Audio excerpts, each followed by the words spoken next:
Hello guys, Reza here with another brief video.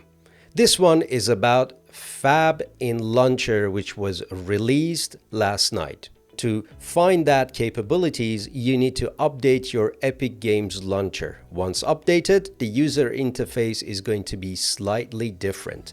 We have Store, we have Library, we have Unreal Engine tab, which looks very similar to what we had before, but now this Fab used to be just a static image with a button that takes you to a separate Fab application.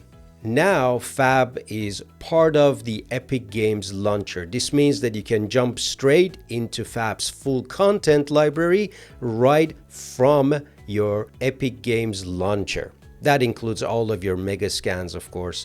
This is, in my opinion, Fab's first attempt or first step forward eventually to replace Quixel Bridge, which I'm not too happy about, I have to admit. You can keep using Bridge exactly as you always have for now. Let's have a look. So if you want to get some room here, you can click on this collapse and that gives you a little bit of room to wiggle. You can go into your library, select whatever you want to select and press P to toggle on and off to see more details.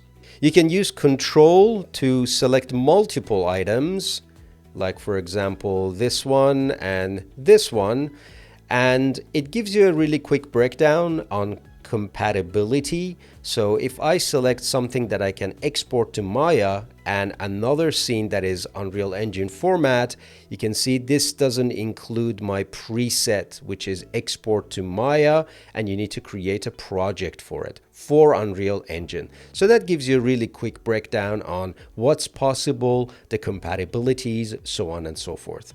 Now if I go into this gear icon, you have export and download. What you want to download to be used in other DCCs, the format that you prefer, if it's only textures, FBX, USD, USDZ, or OBJ.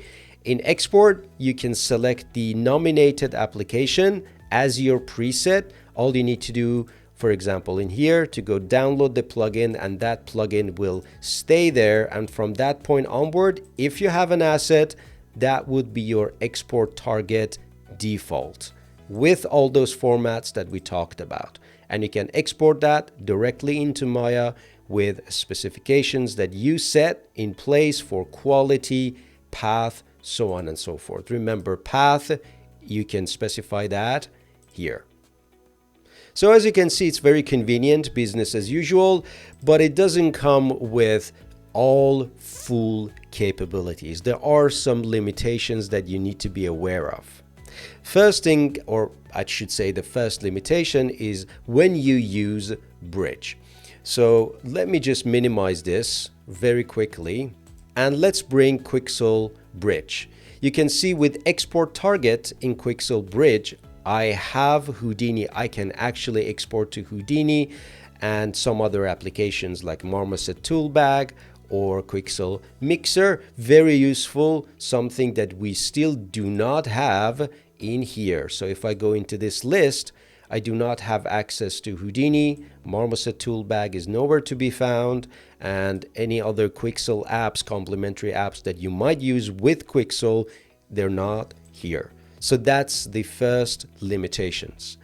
You also do not have any collections. The user interface is a bit different. No dedicated mega scan only view. So that's something that you need to be mindful of. Also, some of the advanced options that you see in Fab application, they're not here. Let me show you what I mean exactly. So I've got this asset, which I have open on both apps, one in Launcher, one in Fab. Let's say I want to download level of details. So I can go into download and you can see I have high, medium, low with different extensions and formats all the way to the raw file. If I take a peek in here, it doesn't give me that level of control. So I can do download only with what I have specified. If I go into download additional files, it gives me that 1.19 gigabyte raw file that I also have in Fab, but none of all of these level of details within this asset.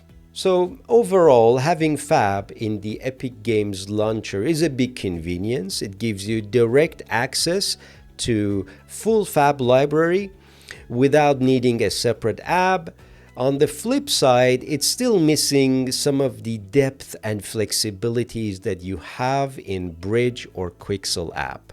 Things like, as we mentioned, exporting directly into some specific DCCs, using collections, or customizing downloads with specific maps, not to mention that I don't get to have the publish button in here. So I don't have publish, whereas in Fab you can actually go ahead and publish if you are interested in publishing your work. So that's another flip side.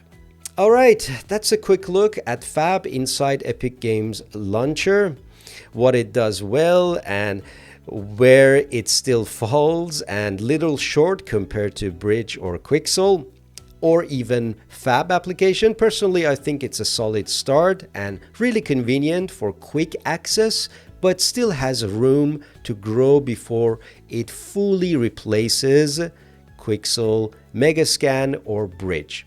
Drop your thoughts in the comments. I would like to hear what you're using, and if you find this video helpful, as usual, don't forget to like and subscribe. See you in the next video.